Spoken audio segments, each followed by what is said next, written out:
We get asked a lot about capital gains tax in businesses, and there are some specialist rules, particularly for small businesses. Now, small businesses are defined as businesses that have less than $2 million of turnover or less than $6 million of net assets.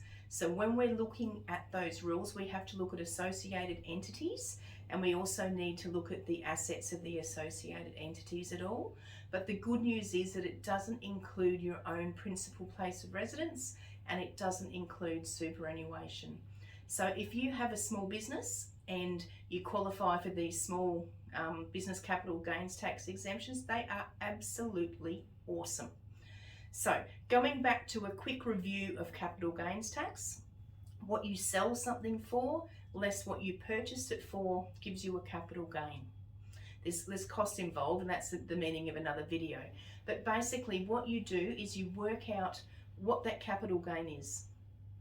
If you're an individual or a trust or a partnership, then you automatically take 50% of that gain off the top if you've owned the asset for more than 12 months.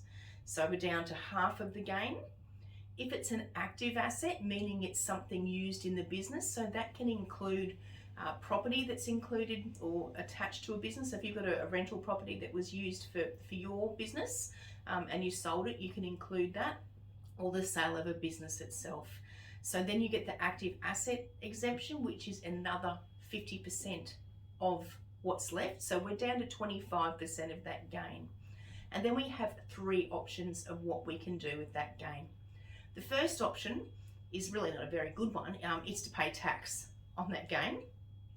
The second option is you can use what's called the retirement exemption, which means that if you're under 55, that gain needs to go into superannuation on your behalf. If you're over 55, you can take that gain. And the third option is you can roll it over into another asset. So if you sold your business but then invested in another entity to buy another active asset, then you can roll that capital gain over. There is another really cool exemption for small businesses, and that's the 15-year rule.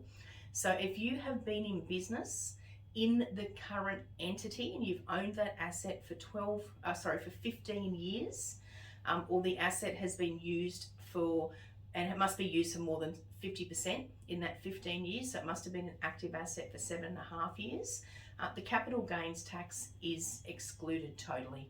Now, there are lifetime caps on this. Currently, the 15-year rule has $1 million cap, and the retirement exemption has a $500,000 cap. So it's best to get your accountant to give these calculations, have a look at what your gain's got to be, what your exemptions are, and then what's the best outcome for you. But ultimately, if you are a small business, these capital gains exemptions are available and they are awesome.